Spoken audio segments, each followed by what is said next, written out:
Content warning. This audiobook contains strong language, sexual themes, supernatural elements, and graphic depictions of death. The author recommends this work for audiences aged 18 and over. If you let your 6-year-old listen, that's on you. Dark Matter, The Order of the Hidden Cross, by Ian Bailey, published by Ashlar Press. Copyright 2025. Chapter 15. Father Filadelfo. A terrified young girl, no more than 8, burst into the chapel, her small hands trembling as she pulled at Father Filadelfo's robes. "Father, come quickly!" she gasped, her voice strained with panic. "What is it, child?" Filadelfo asked, his heart already quickening in response to her urgency. "He's hurting her. You have to stop him." Without waiting for an answer, the girl darted down the hallway. Father Filadelfo sprang up from his meditative posture, the peaceful rhythm of his prayers shattered by the girl's terror. He followed, his feet pounding the stone floors of the monastery, struggling to keep pace with the child as she raced through winding corridors and vaulted halls. "Who is being hurt?" he called after her, but she didn't respond. The girl's ragged breaths echoed through the empty passages, her pace frantic, driven by a fear too great to explain. Finally, she stopped by a small window that overlooked the garden. The girl pointed a trembling finger toward the glasshouse. "There, he's hurting her. She's bleeding a lot." Father Filadelfo leaned toward the window, squinting. His heart lurched. Through the daylight, a brilliant light shone from the glasshouse, bright enough to obscure whatever horror was happening inside. What light could be shining so brightly in the middle of the day? The question clawed at his mind, but he had no time to dwell on it. He had to act. He rushed down toward the garden, navigating through the winding paths of overgrown hedges and statues of saints. His breath came in shallow bursts as he weaved through low-hanging branches and prickly vines, barely feeling the scratches against his skin. When he finally reached the grand doors of the glasshouse, the priest hesitated. For a brief moment, dread gripped him. Something terrible awaited inside. But his duty as a man of faith pulled him forward. He drew a deep breath, crossed himself, and flung open the door. Blinding light met him immediately, forcing him to shield his eyes. He blinked rapidly, trying to make out anything through the intense glow. Faintly, through the brilliance, he heard soft weeping, the unmistakable sound of a child crying. He quickened his pace, stumbling down the stone path as the bright light disoriented him. Then, as he rounded the corner, the scene before him froze him in place. No, it can't be," Father Filadelfo whispered, horror choking the breath from his lungs. Before him was the Monsignor, at least what looked like him, bathed in radiant light, his skin glowing as if illuminated from within. But the act he was engaged in, vile and unspeakable, was far from holy. The man, or creature, had the girl pinned beneath him on a stone bench. The child lay motionless, her small, broken body drenched in blood. And yet, despite the horror of the scene, the thing wearing the Monsignor's face continued, its mouth curling into a wicked grin as its glowing eyes met Father Filadelfo's. It licked its lips, as if savoring the moment, then glanced at the priest with a sickening look, one that said, "You're next." The creature looked like an angel, but it behaved like a demon. Father Filadelfo stood paralyzed, his mind torn between disbelief and fury. This thing could not be the man he knew. It was something else, something unnatural. A violent surge of righteous anger overtook him. "In the name of our Lord Jesus Christ, stop!" he shouted, his voice trembling but firm. He lunged toward the creature, his crucifix swinging from his neck as he leapt onto its back. In his haste, Filadelfo barely noticed the heat radiating from the creature's body. As he grappled with the thing, the silver crucifix around his neck fell against the creature's flesh. The moment the cross touched its skin, the light began to change, flickering and warping as if the creature was unraveling from within. The creature let out a scream, an inhuman sound that pierced the air. Its spine arched back, its body convulsing violently. Father Filadelfo was thrown off, landing hard on the stone floor. Dazed, he watched in shock as the radiant light that had surrounded the creature was sucked inward, vacuumed into the thing's core, until all that remained was the Monsignor, limp and lifeless, slumped over the girl. The girl, barely conscious, lay beneath him, too weak to push him off. Filadelfo scrambled to his feet, his head spinning with disbelief. He dragged the dead weight of the Monsignor's body off the girl, casting it aside with disgust. He quickly removed his outer robe, covering the child's battered form, shielding her from the horror she had endured. The young girl who had alerted Filadelfo came running to her friend's side.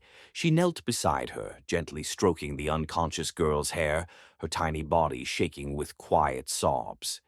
Something no child should ever have to witness. Yet here she was, offering comfort in the face of unimaginable horror. Father Filadelfo's mind reeled.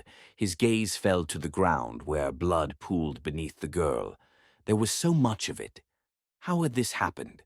The violence had broken her far beyond the loss of innocence. It was as though something inside her had been ripped apart. He couldn't tell if the wounds were internal or if the creature had done more damage than he could comprehend. Tears welled in his eyes, but he forced them back. He had to stay strong for her. Lifting the girl into his arms, he cradled her fragile body against him. As they moved, the younger girl, who had led Filadelfo to the scene, anxiously tugged at his robe. "What do I do, Father?" "Run ahead," he urged, his voice trembling slightly. "Find Mother Valentina. Tell her to prepare the infirmary. Quickly." As the girl sprinted away, he whispered under his breath, "You're safe now. I've got you." Before leaving the glass house, the girl in his arms stirred slightly, her voice no more than a whisper. "Numquam obliviscaris, numquam interrogare prohibere, ille inte computatis." Father Filadelfo strained to hear her Latin words. "You must never forget. Never stop questioning. He's counting on you," she murmured before slipping into unconsciousness. "I promise," he said softly, though he wasn't sure what exactly he was promising. Father Filadelfo was a young priest, only ordained the year before. He wasn't a particularly strong man, as evidenced by his struggle to keep holding on to the girl so as not to drop her. He had to stop many times on the way to get a better grip. As the girl went in and out of consciousness, she kept asking, "Was it just a dream?" "No, child," said the priest. "No, it wasn't a dream." "Mother Valentina." "Where's Mother Valentina?" asked the girl as she reached the nurse's station. "What is it, little angel?" asked one nurse. "She's hurt." "Father Filadelfo is carrying her to you. He told me to run ahead to tell you. She's bleeding." So much blood. Amazed and taken aback by what they had just heard, they all sprang up from their stations and grabbed a bed to rush out to meet them. "Go get Mother Superior," ordered one nurse to another. As Father Filadelfo reached the infirmary wing, the nurses had already started to wheel out a bed to meet him. He gently placed the girl down on the bed, and the monastery's doctor immediately took over. "What happened, Father Filadelfo?" asked the doctor. With a shaky voice, he muttered, "She was violated, violently." "Who did this?" asked Mother Superior as she joined the convoy back to the ward. "It was the Monsignor," sighed the priest. Everyone gasped aloud. "But it was like he was possessed." "It wasn't him," blubbered Filadelfo. "Well, was it the Monsignor or not, Father Filadelfo?" asked Mother Superior. "It was him. But when I arrived, it was what looked like an angel wearing his cloth." "Where is he? I'll kill him myself," screamed Mother Superior as she started to storm off. "He's dead," said Filadelfo. I I killed him. It was an accident, I swear on my life. It was an accident. I was trying to stop this creature from abusing the child any more than it did." "Dead," exclaimed Mother Superior. "Yes, dead," said Filadelfo. "Come with me, Father. Tell me what happened," said Sister Serafina. As they began walking out of the infirmary towards a prayer chapel nearby, she instructed another sister to take care of the other child. "Clean her up and make sure she is all right. Check her over, put a blanket around her to prevent chilling, and don't let her eat or drink anything. And for the love of our Lord, make sure she doesn't go to sleep. She may be in shock, too." Once they were alone in the chapel, Sister Serafina asked Father Filadelfo to take a seat and walk her through what had happened. "I was praying upstairs in the oratory when little Elena interrupted my devotions, telling me that someone was being hurt in the garden. I ran after the child, not sure what to expect. When we made it to the glasshouse—" Father Filadelfo faded off.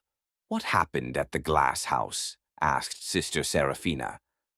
"When I got there," said Filadelfo, "I saw a creature that was all white, glowing like the sun, but wearing the Monsignor's robes. When it looked right at me, it was like it was relishing getting caught. And then it looked at me like I was next.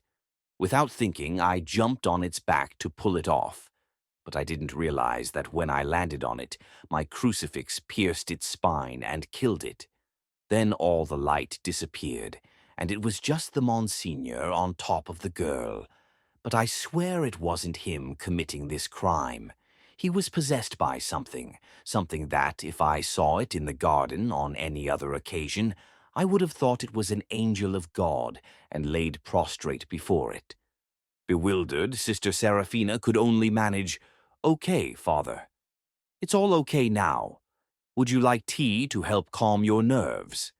Tea was a euphemism for whiskey in most monasteries throughout Italy.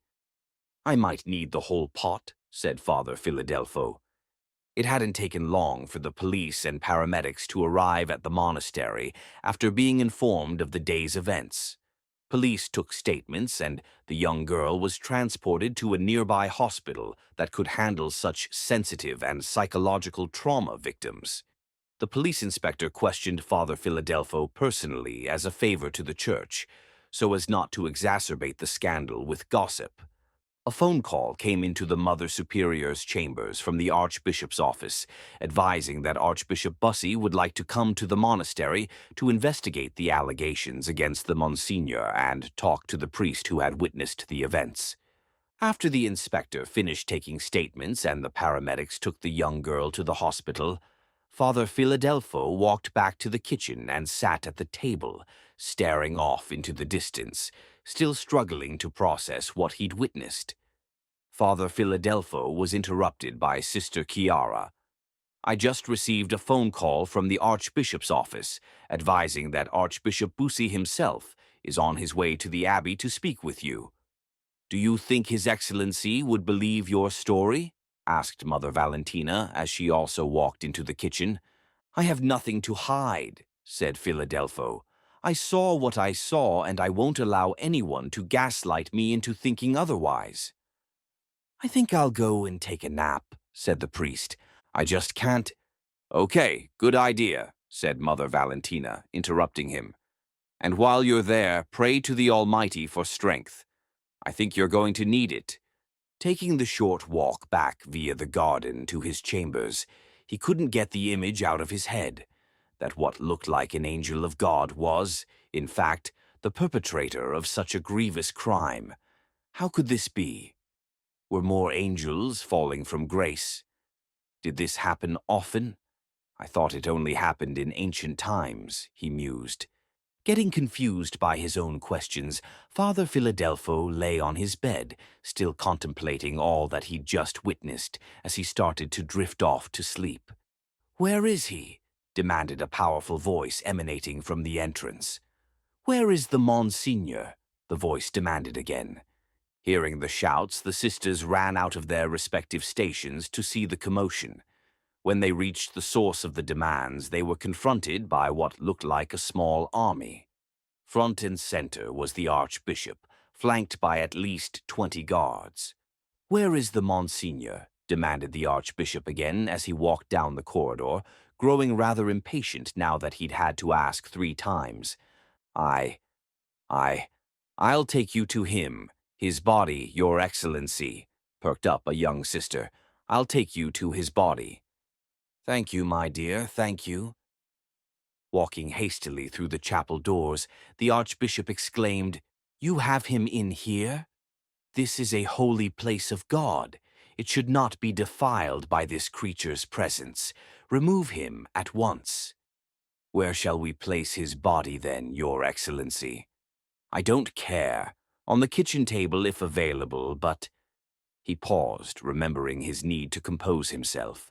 Taking a deep, calming breath, he uttered in a more civilized tone, "Anywhere but here."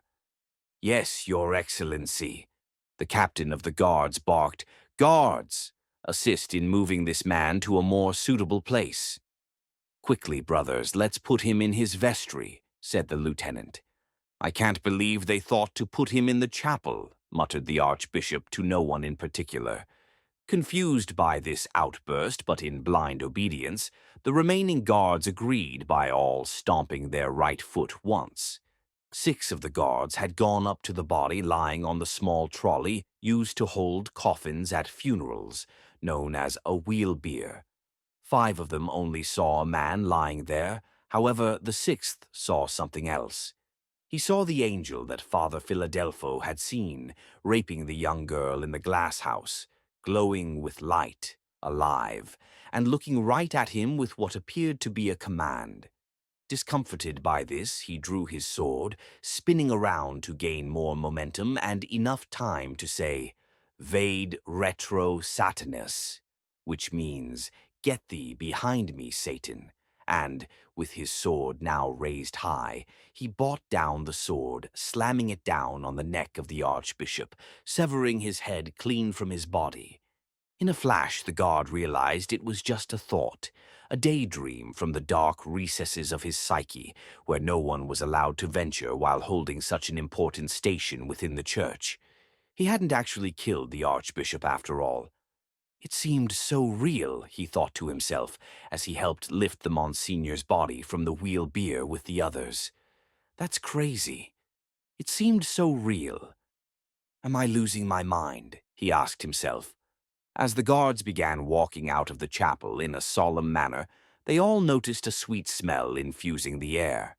They looked at each other for validation, confirming they could all smell it. "Maybe the cook has something nice for us," perked one guard.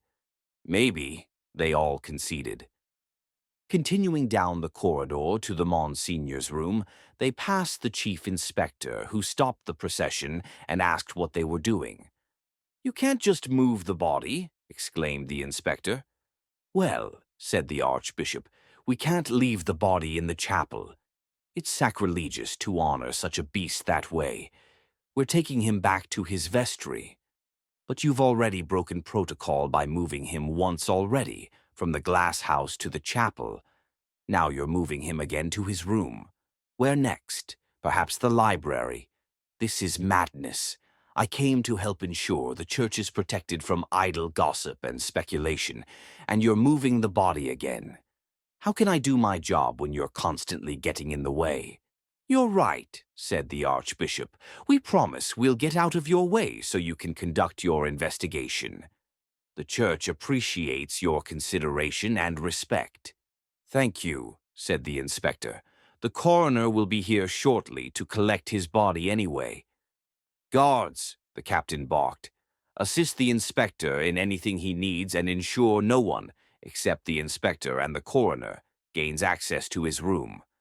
You two," he said with a nod, "stay here and guard the door. No one is to enter. Understood?" The 2 guards stood at attention, simultaneously grunting and stamping their right foot in acknowledgement of their compliance before taking their places on either side of the Monsignor's vestry door. "Mother Superior." "Yes, Your Excellency." "You're in charge of the monastery until a suitable replacement can be found for the Monsignor." Of course, Your Excellency. Now, where is the priest who found the Monsignor? The Archbishop paused, careful not to implicate the priest in front of the chief inspector. He's in his vestry, resting, responded one sister. Okay, let him be for now, but I would like to speak with him as soon as he is available. Yes, of course, said the Mother Superior. Captain. Yes, Your Excellency. Place 2 guards at his door, and as soon as he awakens, escort him to me. Yes, Your Excellency. With a nod, the captain commanded, You and you stand guard as His Excellency has requested. Are you needing anything else, Inspector? Asked the Archbishop. No, I'm okay for now, the inspector replied. Good. Mother Superior, would you please organize lunch and make sure the men are well looked after? Certainly, Your Excellency. Will you and the men, she said with trepidation at the sheer number of strong men surrounding the sisters, be staying long? A few days, maybe. Hopefully, we can resolve this unfortunate matter in due time so we all can get back to our respective duties. The Mother Superior bowed her head in submission. I'll personally see that you and the men are well accommodated. Thank you, Mother Superior, said the Archbishop. He repeated his thanks again as he faded into thought, gazing out the window while the gravity of what had happened began to sink in. Sister Seraphina? Yes, Mother, she replied. See that the men have suitable accommodation, and tell the cook we have guests for a few days. Yes, Mother, Seraphina said, bowing her head slightly before turning and heading towards the kitchen. Sisters, come, follow me, ordered the Mother Superior as she started walking towards their private quarters. Upon reaching the quarters, she turned to Sister Lucia. Can you gather all the other sisters and bring them here immediately? Those who are caring for others I will see later. Yes, Mother. Sister Lucia turned and scurried off to gather the others. As the sisters began filing into their quarters, Mother Superior addressed them with a grave tone. Never be alone while the guards are here. Of course, they have taken a vow of celibacy, but they are still mortal men, and men will be men. Some of the nuns began to giggle at the thought. So, for the time they are here, no one is to be alone. Always stay in groups of 2 or more, and if one of these men propositions you, or worse, you are to come straight to me and tell me everything. I'll deal with the devil myself. Understood? Yes, Mother, they all replied in unison, though some sounded clearly disappointed. You, too, made vows. It will serve you well to remember that, sisters. You are brides of Christ and no one else's. Yes, Mother, they replied, singularly this time. Father Filadelfo's sleep was restless, plagued with vivid nightmares of the glowing figure, the screams, and the horrifying silence that followed. As he thrashed in his bed, flashes of the glass house, the blinding light, and the grotesque transformation of the Monsignor blurred in his mind. Suddenly his eyes shot open, heart pounding, drenched in sweat. Dusk had already settled, casting long shadows across his small room. He rubbed his temples, trying to shake off the weight of the day. A sharp knock at the door startled him, pulling him back to reality. Father Filadelfo, came Sister Chiara's voice from the hallway. His Excellency, Archbishop Bussi, is awaiting you in the kitchen. He's requested your presence.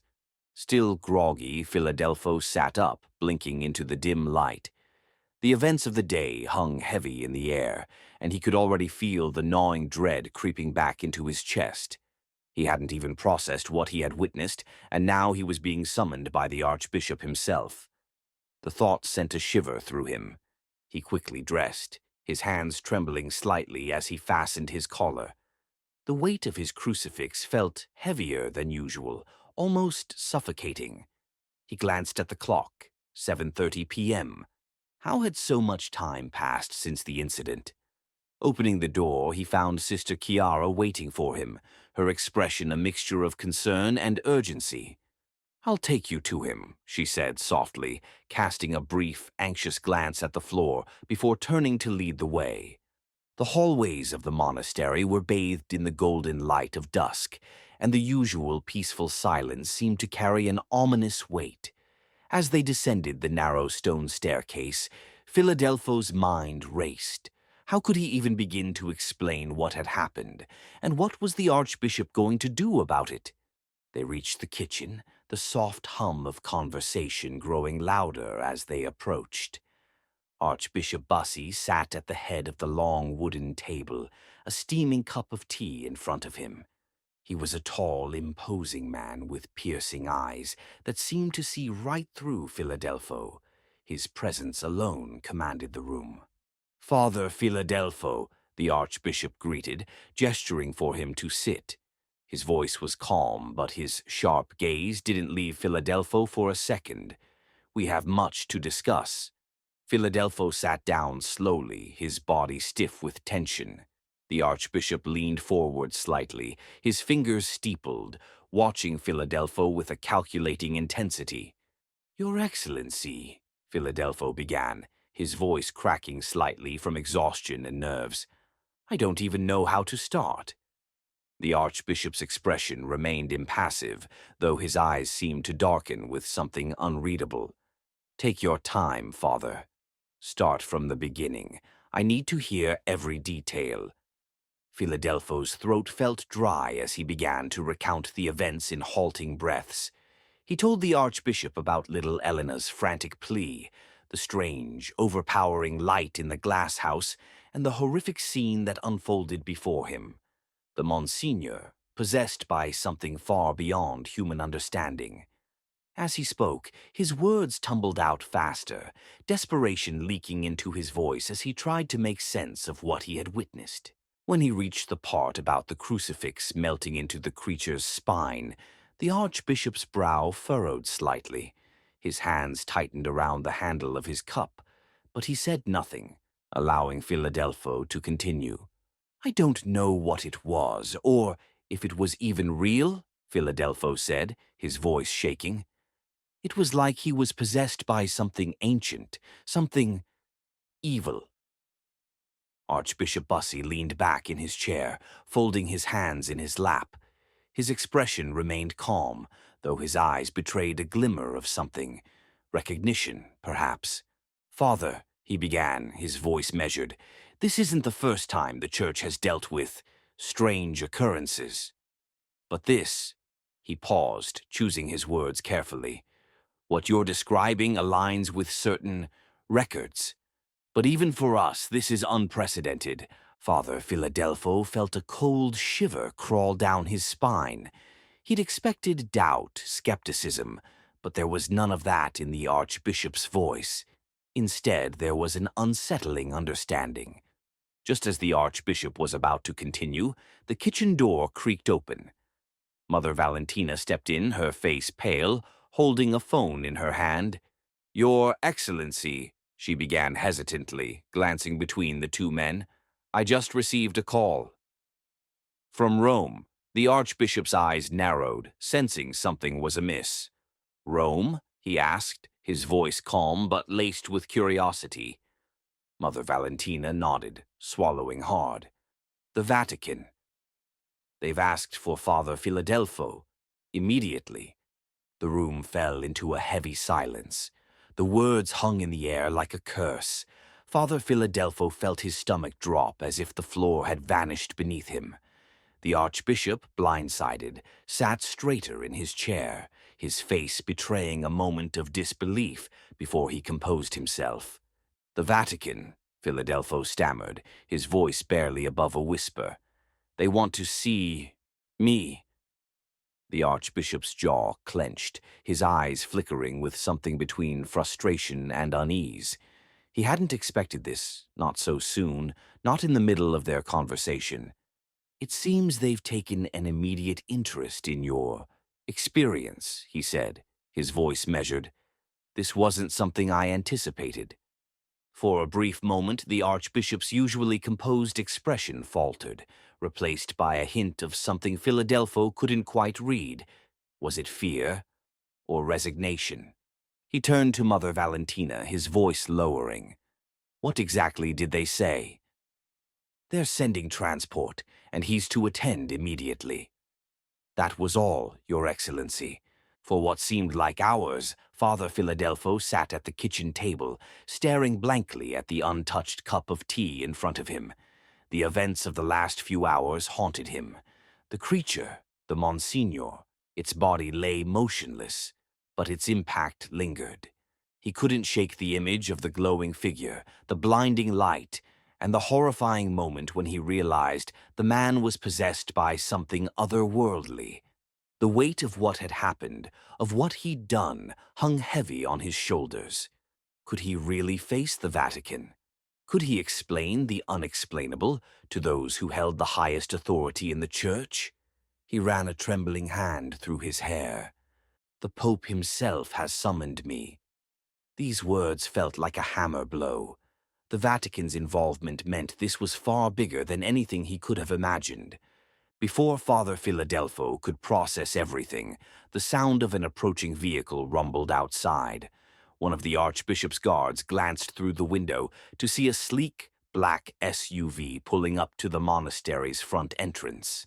Under the dim streetlight, its tinted windows gave it a secretive, almost menacing aura. "They're here," whispered Mother Valentina, her usually composed face marred by tension. "You need to go now. They won't wait." Filadelfo felt his heart hammering in his chest, but he nodded. There was no time to waste. Grabbing his coat, he stepped out of the small kitchen and into the cold night air. His phone buzzed, a text notification.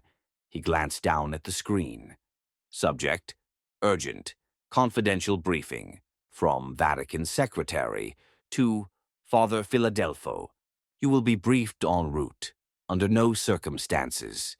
Discuss what you witnessed until you reach the Vatican. Orders direct from His Holiness. He slipped the phone back into his pocket, his hand trembling slightly as he did.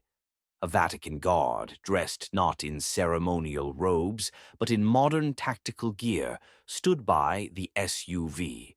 "Father Filadelfo?" the guard asked, his voice professional but cold. Filadelfo nodded. "Please, come with us," the guard said, opening the rear door of the vehicle. "I'll need your phone." Compliantly, he surrendered his phone and got in. The interior was dark and cool, with the soft hum of technology in the background. Another guard sat inside, typing something on a tablet, barely acknowledging the priest's entrance. As soon as Filadelfo stepped inside, the door shut with a muted thud, sealing him off from the outside world. The car pulled away from the monastery, the sound of gravel crunching beneath the tires fading into the distance. They drove in silence for a while, the lights of the town blurring past the windows. Filadelfo stared out, lost in thought, trying to comprehend how his quiet, uneventful life had spiraled into something so incomprehensible. Suddenly, the guard beside him handed over a tablet. "This is for you, Father. The Pope has sent a personal message. It's encrypted. You'll need to scan your Vatican ID for access." With shaking hands, Filadelfo retrieved his ID card from his wallet and scanned it. The screen flashed to life, revealing a brief but chilling message from the Pope himself. "Father Filadelfo, I trust you will understand the gravity of the situation. The Vatican has dealt with disturbances like this before, but rarely one so severe. There are forces at work far beyond our reach. You have witnessed what few have lived to speak of. The world may depend on what happens next."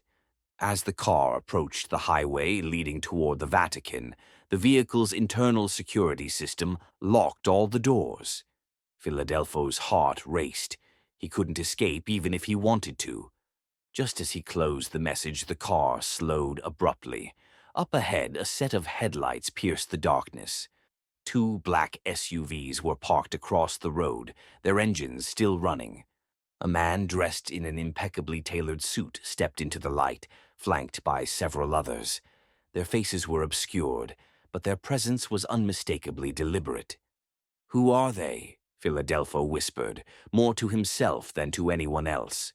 The guard beside him tightened his grip on his gun. "No one we were expecting." The SUV rolled to a stop, and for a moment, time seemed to stretch endlessly.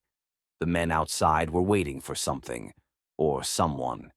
The tension was palpable, the air thick with anticipation. Without warning, the driver turned to Filadelfo. "Father, stay inside. No matter what happens." The door locks clicked again, this time with a resounding finality. Filadelfo's mind raced, his pulse pounding in his ears. Who were these men? Why had they intercepted them? Suddenly, the figure in the suit stepped forward, his voice muffled but sharp as it cut through the night. "Father Filadelfo, step out of the vehicle. We've been expecting you." His words sent a chill down Filadelfo's spine. Expecting him? But how? Before he could react, the SUV's engine roared to life again, the driver ignoring the command. "We have orders to get you to the Vatican, no matter what."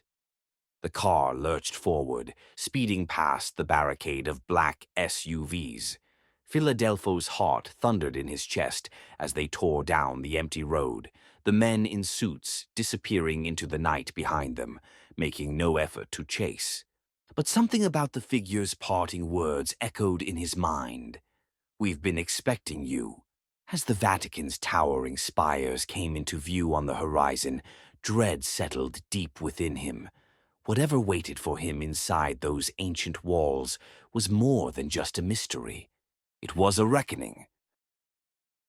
This chapter may have ended, but the story doesn't. Return next Monday for what waits in the dark. Subscribe so you don't miss it, and leave a comment to share what the shadows may have whispered to you.